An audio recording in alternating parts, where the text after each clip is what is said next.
These are my realizations while working on ships. Number 1, trust no one because not everyone is your friend. Always watch your back and choose your circle. Number 2, set your boundaries. Learn to say no, lalo na sa mga nangungutang sayo. Okay lang naman kung may sobra, pero kung wala, just say no. Always prioritize your own obligations. Number 3, follow the rules. Maraming mga mata ang nakatingin sa'yo. Akala mo lang wala, pero meron. Meron! Meron! Number 4, people come and go. B, wag basta-basta maa-attach ha.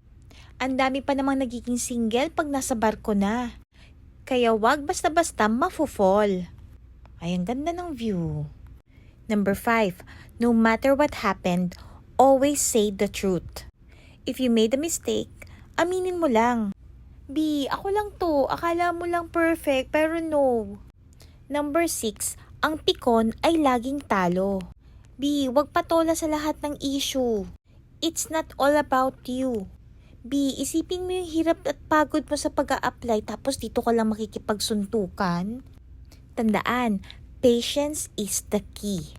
Number 7, drink responsibly. Mga B, wag niyong gawing tubig ang alak. Pag nasampulan ka ng alcohol test, siguradong iyak ka. Number 8, habang bata ka pa, matuto ka ng mag-ipon. Huwag maging one-day millionaire.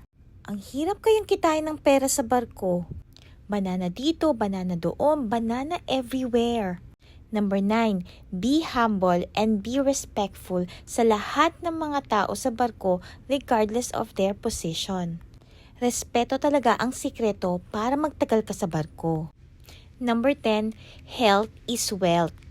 Mga B, bawal pa tayo magkasakit dahil bayarin is waiving. We cannot afford to get sick because there are people who depend on us. Number 11, family first. Lahat ng pagsasakripisyo mo ay para sa pamilya mo.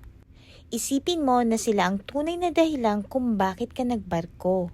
At ang pinakahuli at importante sa lahat, huwag kalilimutang magdasal. Dahil malayo tayo sa mahal natin sa buhay, tanging ang Diyos lang ang makakapitan natin sa lahat ng panahon. Sa mga kapwa ko seafarers, proud ako sa inyo dahil sa lahat ng sakripisyo nyo. Hanggang sa muli, bye-bye!